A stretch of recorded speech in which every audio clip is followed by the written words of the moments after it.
Okay, greetings everybody. I'm sorry, this is take two.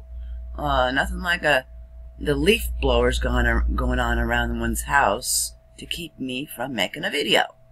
So, let's try this again.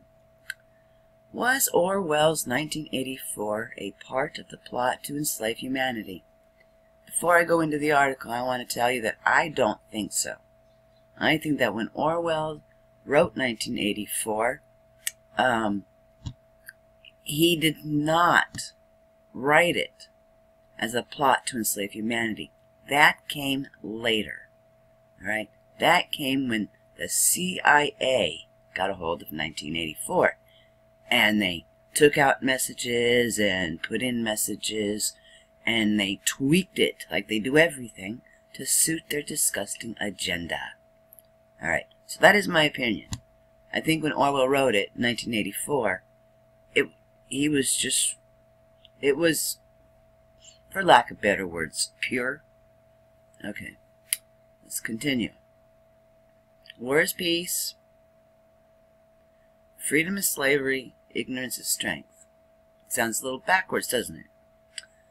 Was Orwell's 1984 a part of the plot to enslave humanity?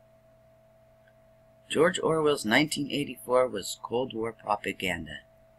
You know, I really don't think it was. But who knows? Who knows at this point? Really? Who knows? Liberals compared Trump's victory to some Orwellian nightmare, when in fact totalitarianism has been the policy of the deep state for many decades. Here, John Hamer traces the source of Orwell's success to the Cold War and the CIA's desire to tar communism. Ironically, Orwell's accurate prophecy of human servitude was a product of the Ministry of Truth. And whenever you have Ministry of Truth or Ministry of something, it always is referring to deep state. The Cold War was a false dialectic. Freemasonry was and is behind both East and West. Despite 1984 style mass surveillance, people don't appreciate that Orwell's vision has come true. The West has transitioned to communism without the fuss and bother of a revolution, but the downside is that no one has noticed. Okay, by John Hamer. Many are now comparing Trump's administration to Big Brother and his cohorts in George Orwell's dystopian vision of the future, 1984. Ironically, Trump, despite originally being seen as a new broom to sweep clean the filthy Augean stables known as American politics, has in fact turned out to be simply the latest in a long line of puppet presidents, whose election promises were immediately discarded. Yeah, remember that contract to the people? You know, within his first 100 days? Remember that? He didn't do any one of those promises. Not a single one. Okay. So, anyways, has in fact turned out to be simply the latest in a long line of puppet presidents, whose election promises were immediately discarded. Rinse and repeat ad infinitum. The truth is that, far from being a democratic society, what we have in place is a situation akin to that of Orwell's 1984, whereby politicians are not elected but selected and represent only the elite powers who operate clandestinely, anonymously behind the scenes. 1984, a grim novel of future totalitarianism, in Orwell's satirical novel Animal Farm, described state oppression succinctly. But ironically, Orwell had unknowingly fallen into the clutches the very propagandists and distorters of truth he vilified. His publisher, Frederick Warburg, was a secret CIA asset who later produced the CIA propaganda magazine Encounter for one of the CIA's countless front organizations, Congress for Cultural Freedom. Animal Farm was published in the same month as the German surrender, May 1945, the perfect moment to launch a concerted attack on Soviet policies. The Cold War propaganda campaign embraced Animal Farm, which rapidly became a bestseller. In 1948, the Information Research Department was formed by the British Foreign Office as an adjunct to M16. Animal Farm was in fact a core IRD project. It was broadcast on Voice of America, and Orwell helped IRD strategize its vast worldwide circulation. Whoa. Okay. Anyways, Orwell died. This is the interesting part right here. Okay. Orwell died of tuberculosis, but 4 months earlier he had married Sonia Brownell, 15 years his junior, and subsequently Warburg, this guy up here, okay, secret CIA guy who produced, his publisher, the secret CIA guy. So where was I?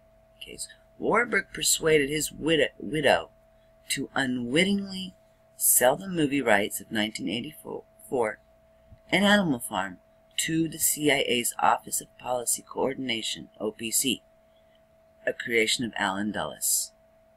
Sonia allegedly ceded the film rights to Animal Farm only upon the promise of a date with Clark Gable. CIA official Joe Bryan made the arrangements as a measure of thanks.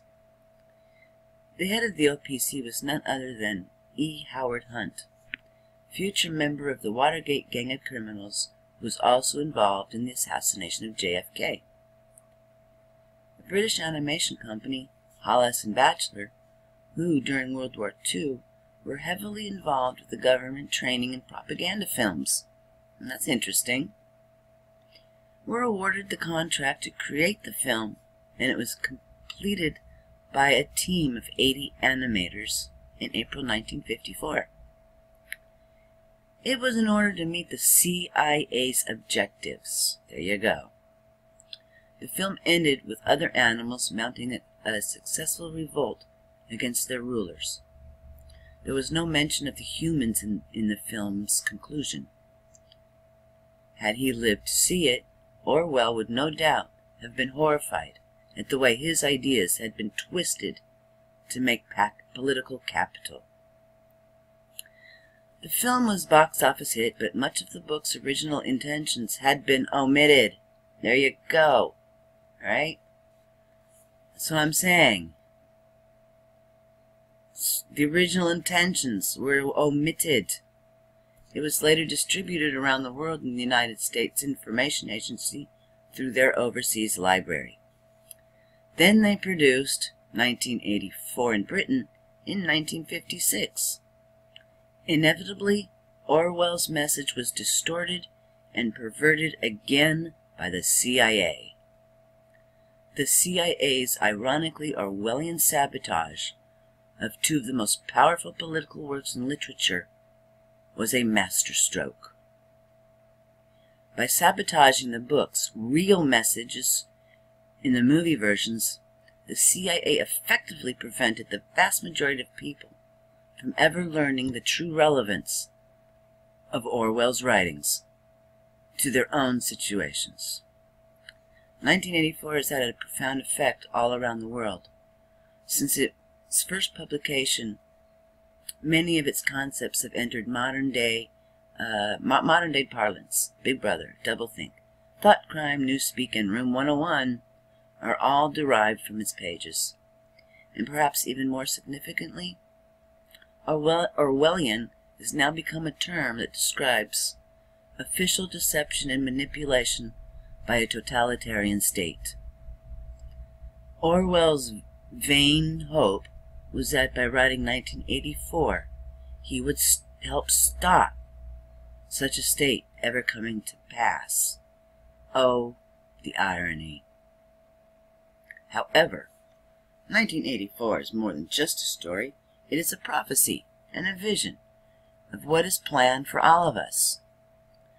The invisible yet all-powerful Big Brother is now representative of the planned New World Order, in which Trump is the incumbent stooge. Excuse me.